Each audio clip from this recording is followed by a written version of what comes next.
In the darkness of a tomb, Frodo Baggins awoke to find himself dressed in grave robes, crowned with gold, lying on a stone slab like a corpse awaiting burial. To his left and right, his friends lay pale and still, and across their necks, a single blade.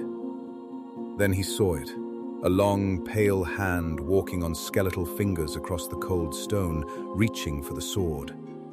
The dead were walking in the Barrow Downs, and they had been walking for 1400 years.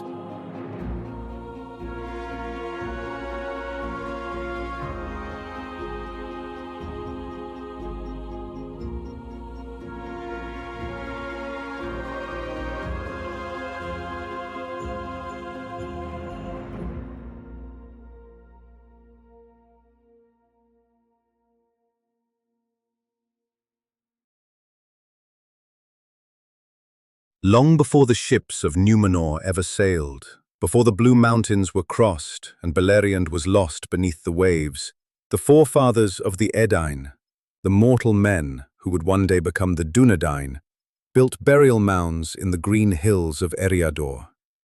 These were the first barrows, raised over chieftains and heroes in an age when the world was young. The tradition began in the First Age, when Haleth of the Second House led her people into the forest of Brethil.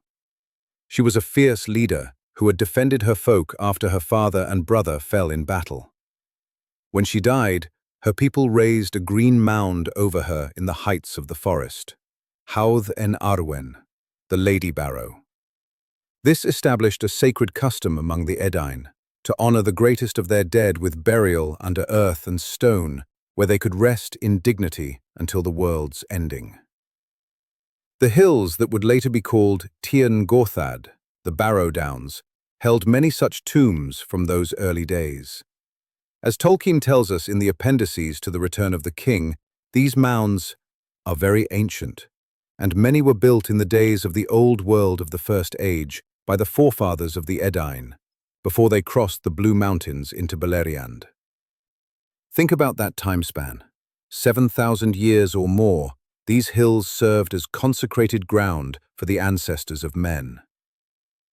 When the Second Age dawned and the survivors of Beleriand's destruction sailed to the island of Númenor, some of their kin remained in Middle-earth. And when the Númenorians later returned to establish colonies, they remembered these hills.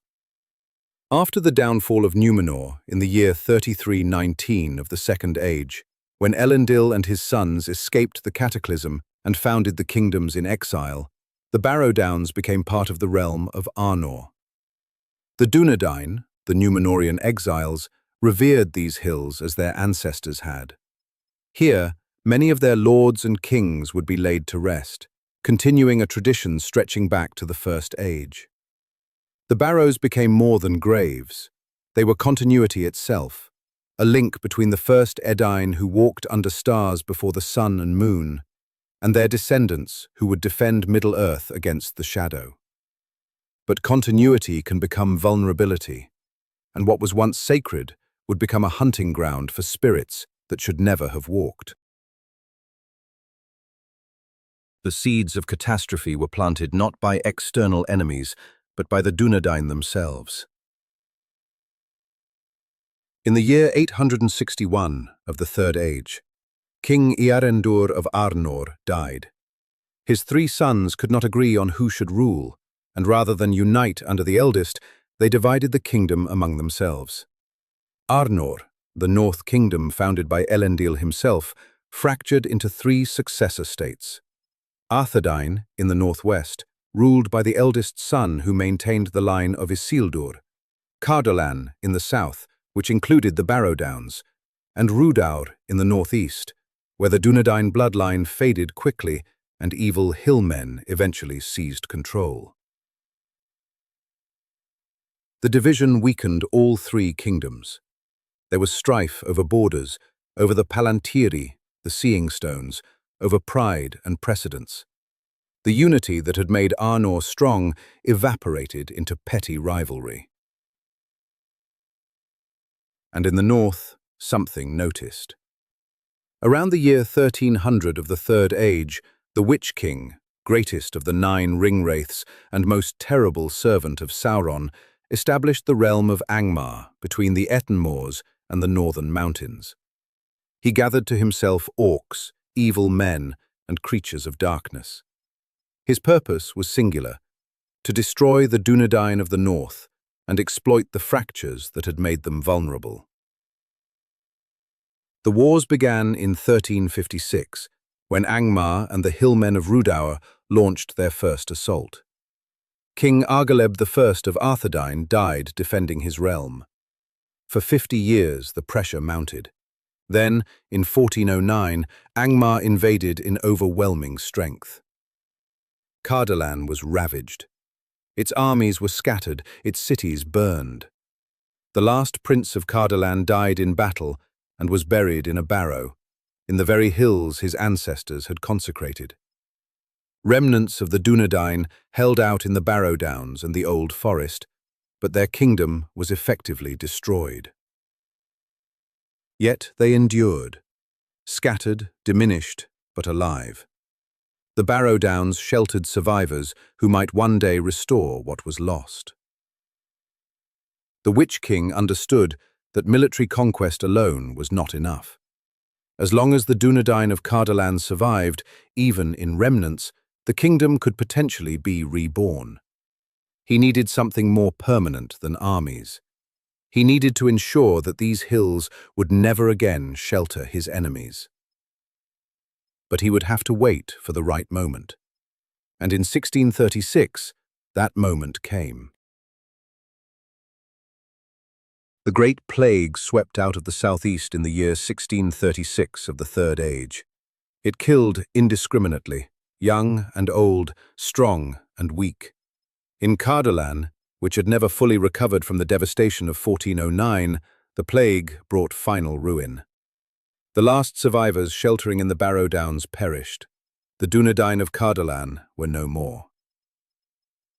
The Witch-king saw his opportunity. The tombs were now deserted, the sacred ground undefended, and he had access to something that would ensure Cardolan would never rise again.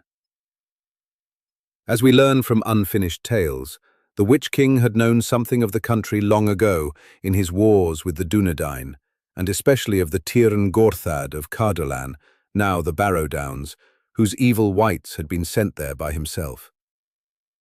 He sent evil spirits, creatures of malice from Angmar and Rhudaur, to inhabit the Barrows. These weren't the souls of the dead rising. These were external entities, invaders that possessed the corpses lying in the tombs. Tom Bombadil would later describe it to the hobbits. A shadow came out of dark places far away, and the bones were stirred in the mounds. Barrow-wights walked in the hollow places with a clink of rings on cold fingers and gold chains in the wind. This was strategic necromancy of the highest order. The Witch-king wasn't merely defiling graves. He was transforming venerated burial grounds into permanent zones of psychological terror. Anyone who approached the Barrow Downs would face not just physical danger, but supernatural dread, the violation of death itself, the desecration of ancestors. For over 1400 years, the Barrow-wights would haunt Tyrn Gorthad. Travelers who wandered onto the downs in fog or darkness might hear a cold voice calling. They might see a pale hand reaching from a mound. And if they were taken inside, they would join the corpses on stone slabs, never to emerge. The Witch-king's calculation proved devastatingly effective. Cardolan was never restored. The Barrow Downs remained a place of fear and avoidance. What had been continuity, a link to the noble dead, became a severed connection, a warning to stay away. Sacred ground had been weaponized, and that profanation would endure longer than Angmar itself, longer than the Witch-king's northern wars, all the way to the eve of the War of the Ring. But what exactly were the Barrow-wights? To understand the true horror of these creatures, we need to grasp what they weren't and what they were. They were not the original dead rising. The spirits that animated the corpses were not the souls of long-dead Dunedain lords or first-age Edain chieftains. Those souls had passed beyond the world, following the path appointed for men by Ilúvatar. What remained in the Barrows was empty flesh, old bones, and the trappings of burial, crowns, robes, and weapons. The evil spirits sent by the Witch-king inhabited these remains. Possession, not resurrection. As Tolkien explained in his lecture on Beowulf, these were the undead, beings who have left humanity, but they are undead. With superhuman strength and malice, they can strangle men and rend them. This is possession as body horror, consciousness without rightful ownership, flesh puppeted by an alien will. The wights could move with unnatural strength, their long, dead fingers walking on stone, reaching for victims. They spoke, but their voices were cold, inhuman, filled with hatred for warmth and life. And here's where it becomes truly unsettling. When Merry awakened after Tom Bombadil's rescue, scholar Tom Shippey notes that he remembers only a death, not his own. Merry had briefly experienced fragments of memory or consciousness from the warrior whose body the wight possessed, as if echoes of the original person still lingered, trapped alongside the invading spirit. The wights weren't simply animated corpses. They were complex violations, bodies stolen, memories fragmented, identities erased and overwritten. The person who had been was gone, yet something of them remained, enough to create a horrifying palimpsest of old identity and new malice. This was necromancy in its truest, darkest sense. The Sindarin word is morgul, black magic, the perversion of death and the domination of spirits. Sauron, who had once been called the necromancer of Dol Guldur, was a master of such arts, and he taught them to the Witch-king, his greatest servant. The wights could also dominate the living. They could crush the will of an unwary traveler through hypnotic spells, rendering victims mindless, luring them into the tombs with cold voices and confusing fogs. Once inside, the victims would be dressed in white grave robes, crowned with circlets of gold, and laid on stone slabs like corpses awaiting a funeral that would never end. The Barrow-wight's incantation reveals their nature perfectly. When the hobbits lay paralyzed in the tomb, they heard it chanting, "Cold be hand and heart and bone, and cold be sleep under stone, never more to wake on stony bed, never, till the sun fails and the moon is dead." This wasn't merely a threat, it was a lament, the wight railing against life itself, against the mornings and warmth it could not have, but for which it hungered. These spirits existed in a twilight state, neither living nor dead, trapped between existence and oblivion.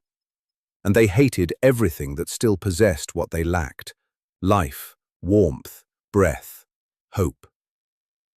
The reference to "till the sun fails and the moon is dead" is significant. This points not to Sauron's potential victory, but to Morgoth's prophesied return in the last battle at the end of Arda. These spirits were old enough, or steeped deeply enough in their evil, to remember or long for the first Dark Lord's triumph. For 14 centuries, these creatures walked in Tyrn Gorthad, and in September of the year 3018, 4 hobbits from the Shire would encounter them. The fog came down thick and sudden over the Barrow Downs. One moment, Frodo, Sam, Merry, and Pippin were travelling under open sky. The next, they were separated, disoriented, surrounded by mounds rising from the mist like the humps of great beasts. Frodo heard a voice, cold, patient, inevitable. "I am waiting for you." A dark figure took him in a grip like ice, and he fell into unconsciousness. When Frodo awoke, he understood immediately that he was in terrible danger. He lay on a stone slab inside a barrow, held motionless by the wight's spell. To his left and right, Sam, Merry, and Pippin lay on their own slabs, pale as the newly dead, dressed in white grave robes with golden crowns upon their heads. Treasures from the tomb were scattered around them: rings, chains, gems, swords. And across their three necks lay a single long blade, naked and ready. The Barrow-wight was preparing to make them part of its collection. 4 more corpses for the tomb, 4 more victims to lie in cold sleep under stone. Then came the crawling hand, long, skeletal fingers walking on their tips across the stone floor toward the sword. The wight was about to complete its ritual. And in that moment of paralysis and horror, Frodo was tempted. The ring was on a chain around his neck. If he put it on, he could vanish, become invisible, escape this nightmare. The wight might not even perceive him in the wraith world. He could save himself. But his friends would die. This was Frodo's first true moral test with the One Ring. Not hiding from black riders on the road, but something far more insidious: the rationalized betrayal of friendship. The ring whispered that escape was reasonable, that Gandalf would understand, that there was nothing else he could do. It made abandonment seem like wisdom. Frodo fought the desire. He thought of Sam, Merry, and Pippin lying helpless. He thought of his responsibility, not just as ring-bearer, but as their friend. As Tolkien writes, there is a seed of courage hidden, often deeply, it is true, in the heart of the fattest and most timid hobbit, waiting for some final and desperate danger to make it grow. Unwilling to abandon his companions, Frodo grabbed a nearby dagger. With all his remaining strength, he struck at the crawling hand and severed it at the wrist. The hand fell lifeless. Then he did something equally crucial. He remembered the song Tom Bombadil had taught them, a song to call for help. And in the darkness of that tomb, Frodo sang. It was a song about gold, sun, wind, and stone. Simple words, but filled with power. And far away in the old forest, Tom heard. Tom Bombadil came singing. His voice rolled across the Barrow Downs like summer thunder, bright and irresistible. The wall of the barrow collapsed at his command. Sunlight streamed in, and the Barrow-wight fled with a terrible shriek, unable to withstand Tom's presence. Tom gathered the hobbits, pulled them to their feet, and brought them out into the light and air. Then he did something remarkable. He spread all the treasures from the barrow, the gold, the jewels, the weapons, the crowns, out on the grass. And in doing so, he broke the barrow's spell. The wight could never return to that particular tomb. Tom selected a blue-jeweled brooch for his wife Goldberry, remembering the woman who had once worn it long ago. Then he chose 4 daggers, long, leaf-shaped, keen, of marvelous workmanship, and gave one to each hobbit to use as a short sword.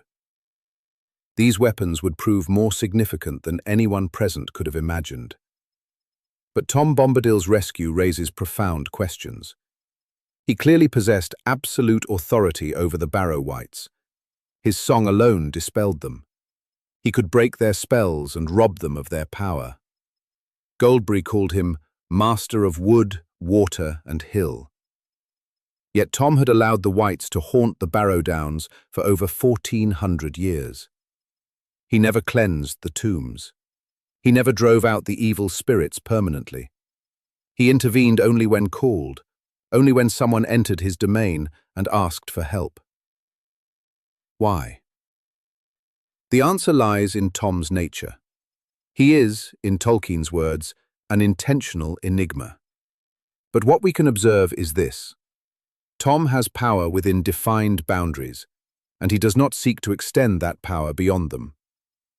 At the Council of Elrond, Gandalf explains that the ring could not be entrusted to Tom because he would not come if called beyond his little land.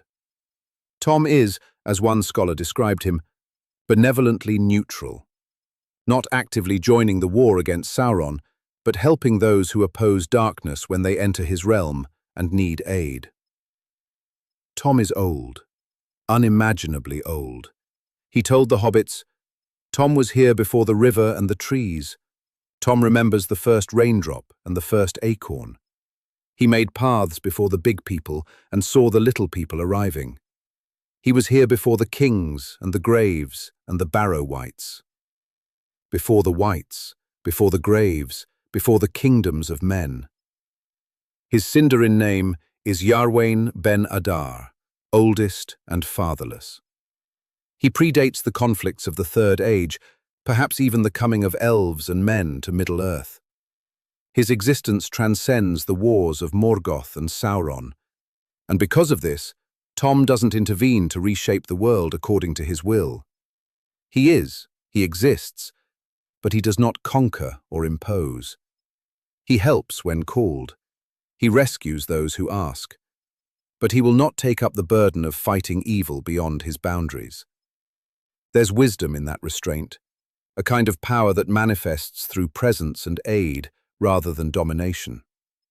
But it also means that the Barrow-wights remained until someone dealt with them, or until their own evil consumed itself.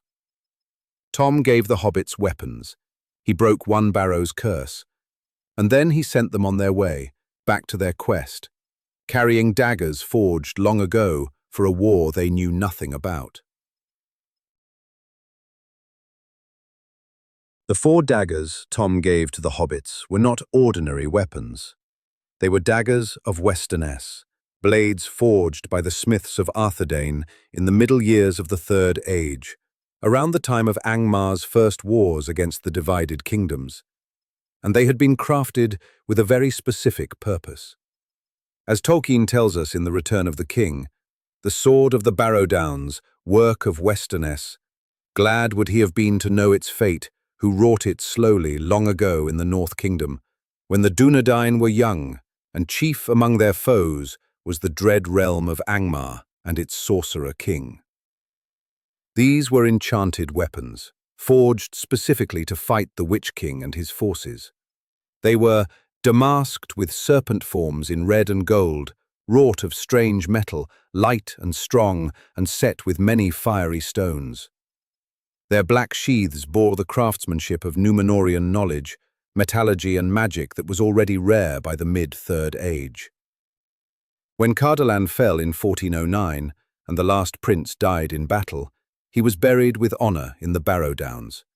And these blades, perhaps given to his most trusted warriors or kept as treasures of the realm, were buried with him. There they lay in darkness for over 1,600 years. 16 centuries.